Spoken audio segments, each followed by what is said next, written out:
and I'm starting to hate people. And that's not who I am. And I need to get out of that.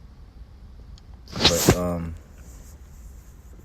anyways, today I wanted to talk, well, not today, because I'm then gonna do another one later on, since I'm doing one right now while I'm chilling. I want to talk about the things I believe in a little bit, such as karma, right? Since a young boy or adolescent, however you want to put it, I always governed myself on my own set of morals, the things I wouldn't do, things I wouldn't say, etc. Right? So, because I believe the actions that you put into this life, the things you lust over, the things that you greed over, the things that you hold tight to you, the things that you're deeply interested in, your thoughts, your actions, your choices, all of those play a big part into what happens to you either in the afterlife or in every 10 to 12 years.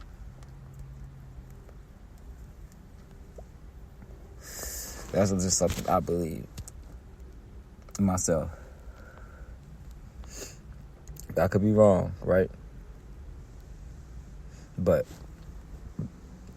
the term old soul comes from somewhere, right? People feel older than what they are. Or if you chop it up with them or whatnot.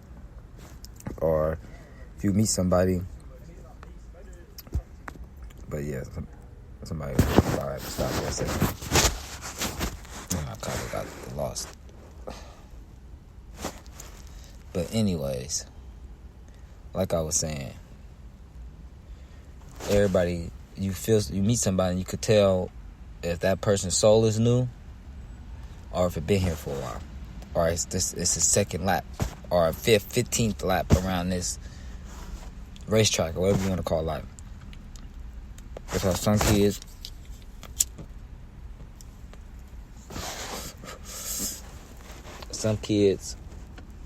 you talk to some kids, bro, they be like they didn't been here before. That happened a few times in my family itself. Around between 1 and 4. That's what I believe. Your memories from your past life is still kind of filtering itself out, right? So it's a couple of kids in my family like, oh yeah, they didn't been here before. They souls a little bit mature. They actions a little bit mature than other kids around their age. They're smarter than kids around their age. Like, that shit could be true. Like, reincarnation, trapped on this plane, your body or souls or consciousness, not your soul, your consciousness, basically is cycled. It's constantly putting a cycle on this plane of existence. You don't remember it. So that's basically probably why kids or babies, some babies come out screaming and some babies come out with a mug on their face like, what the fuck just happened? You know what I'm saying? I was just alive 5 minutes ago. That's probably exactly how it worked. There's probably no afterlife right now because something's probably blocking it. I want to talk about that some other time. So I just want to talk about my beliefs real quick. Right? So, well, we could get into that because that's kind of that's part of my beliefs, huh? Right?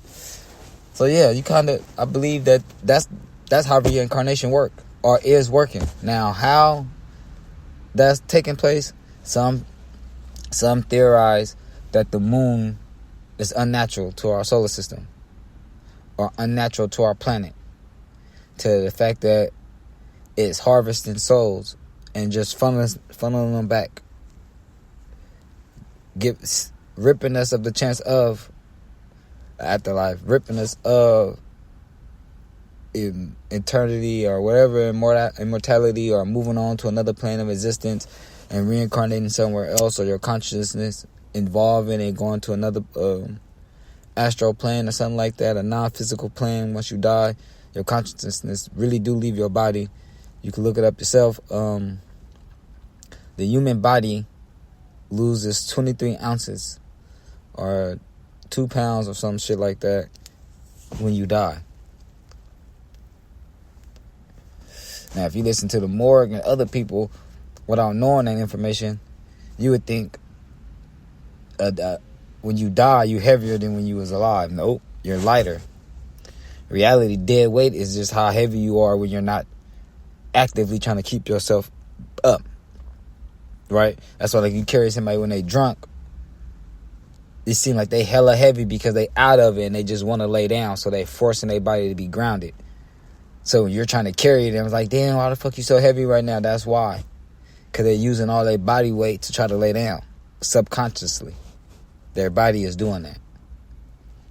So when you die, how heavy the person is just how heavy they was, but they like 2 or 3 pounds lighter than they was when they was alive.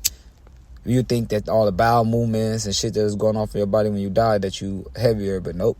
You become lighter because your soul, your consciousness, I'm gonna stop saying soul, your consciousness leaves your body after you die.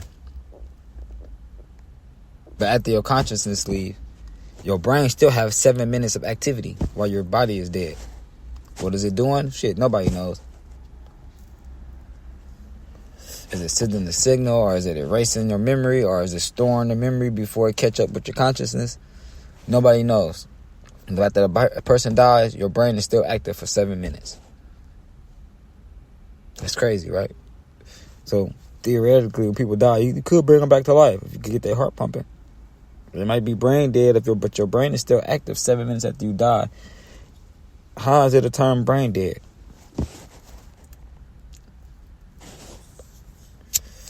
That's just another probably a misconception to your nervous system.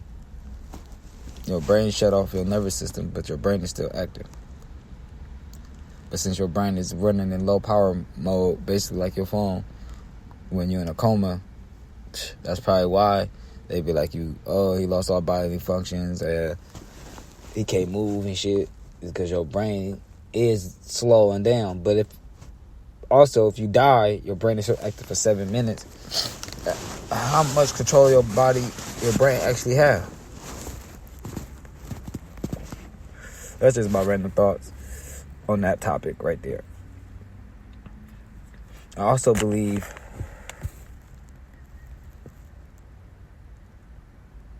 everything that happened under the sun continue happening. Right? This world just on constant repeat. We get technology get to a certain point, then we wipe ourselves right back out. And then some person don't remember the time, what year it is, and they come up with their own calendar yet again. And they start off from one something, whatever. Like we're living in 2024 AD after Christ's death, right? There's going to be another big event eventually in my head. Then it's going to change that back to one after something else. It's probably going to be like post D or post something, like something crazy, right? And they're going to start all over from one. So the next 1,000 years is going to be 200 something. Or, you know what I'm saying? You never know. Like, I don't know what the event going to be. But I can see it. The writing is on the wall, bro. All the super countries around the world, all the ones with big militaries and nukes and super advanced weapons, are damn near about to fight each other. Because America and Russia want to fight through Ukraine. And then Saudi Arabia and then Palestine, that shit going on. Like, bro, pay attention. China and Japan, then they either go come to a treaty or they go be funking. Or North Korea and Japan. Or Korea and Japan, period. One of those three nations gonna end up start funking. Right? And then that's gonna be another little mini war that we gonna have to watch out for. Right? And then since they all got different allies, it's gonna be I can see it unfolding in the next 10 years, bro. I can just see it because it's already going on. They're already doing espionage between each other. Just look it up, bro.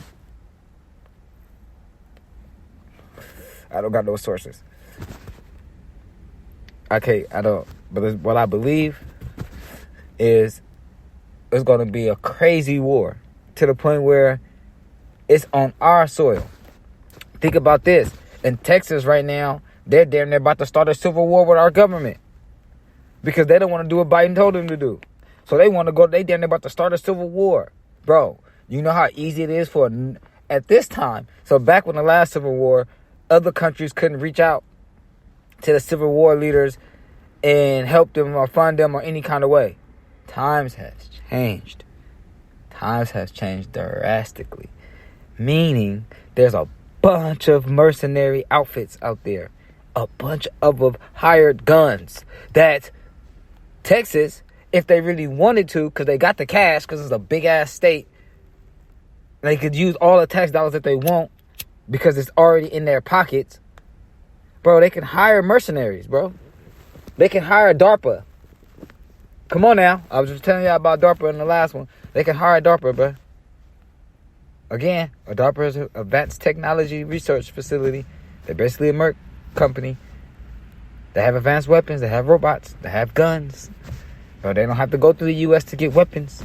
So if it ever did come to a point where they actually want to actually go through a civil war against the government, they could get back in. You tell me you believe Russia won't help?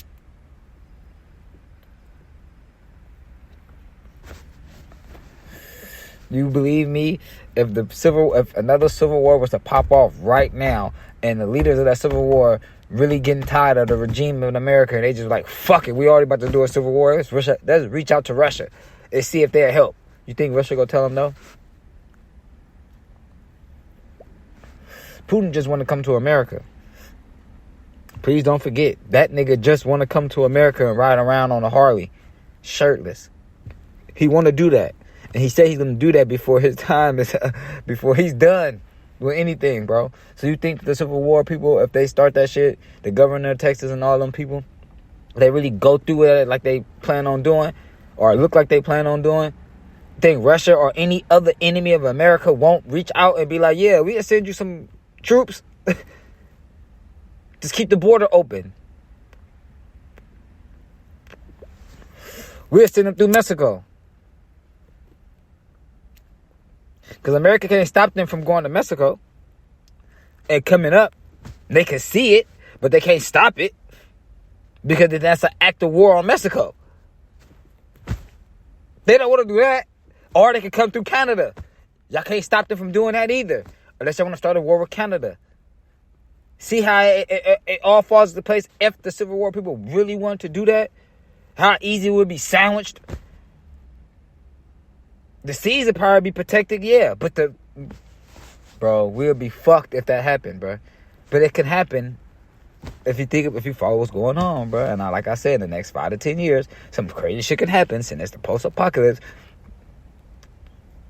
Or